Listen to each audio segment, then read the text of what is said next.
Premier semestre 2026, mon portefeuille a perdu 5,3%. Pourtant, ma stratégie d'option m'a rapporté quasiment 23 000 $. Pendant que le SP500 grimpait de 7,43, soit un écart de 13 points, aujourd'hui, je te montre les trades qui m'ont sauvé et ceux qui m'ont coulé. Et surtout, pourquoi je pense que le marché est dangereux en ce moment. Au 31 décembre, mon compte affichait 212 422 $ et aujourd'hui 201 000 $, soit 11 000 $ de perte en 6 mois. Dans ce résultat, j'ai aussi encaissé environ 1400 $ de dividendes. Pfizer, Comcast, Prologis, Novo Nordisk, Realty Income, ça paye une partie des frais, mais ça ne compense pas la baisse. Parex, le champion absolu. Acheté en 2025, vendu en mars 2026 via un covered call assigné à 23 $, 4 000 $ de plus-value, plus environ 400 $ de primes empochées en chemin. C'est mon meilleur trade du semestre. Crocs, la stratégie LIP qui marche. J'ai utilisé une stratégie du Poorman Covered Call.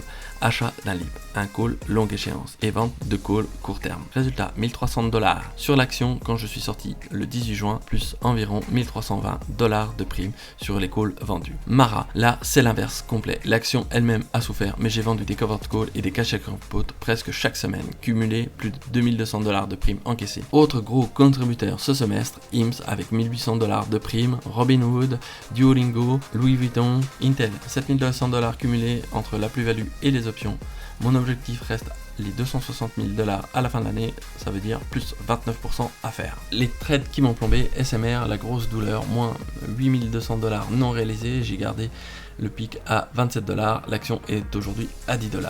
PayPal, la censure, moins 7800 $ cumulés entre la chute brutale en février et mes lips 2027 qui plongent, PayPal m'a coûté cher. Trade Desk, moins 3900 $ non réalisés, action divisée par 2, j'ai été assigné trop. Mon objectif, atteindre le point mort sur ces 3 positions. Une fois que je suis à 0, je serai beaucoup plus agressif sur ma vente de call. Une seule vérité, j'ai fait moins 5,3% alors que le SP500 grimpait.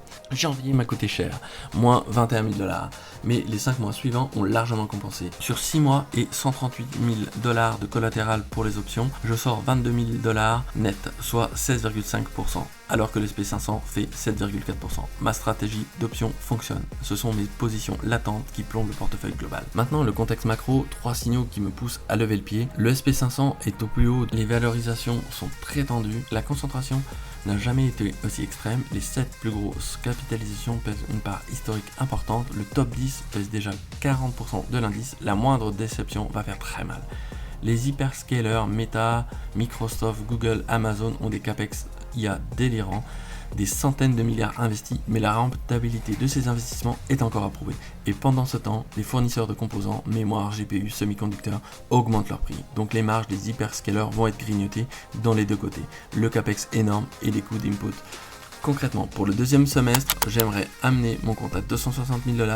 Pour ce faire, je vais remonter mon niveau de cash, continuer avec Mara, IMS, Hood, Crocs avec des primes régulières, gérer activement mes positions perdantes avec des covered calls à des deltas de 0,10-0,15 pour baisser mon PRU, continuer la sélection de bons sous-jacents et la diversification et éviter des titres ultra volatiles comme stratégie. L'année dernière, j'ai fait beaucoup de cash avec des LIP bien achetés, il faudrait que je me concentre davantage là-dessus. Mais il me faut du cash pour saisir les opportunités. Tu peux voir mes autres vidéos sur Google et AMD. Dis-moi en commentaire comment tu vois le deuxième semestre. Abonne-toi pour suivre mon chemin vers les 260 000 étape par étape. À très vite sur Option Cash.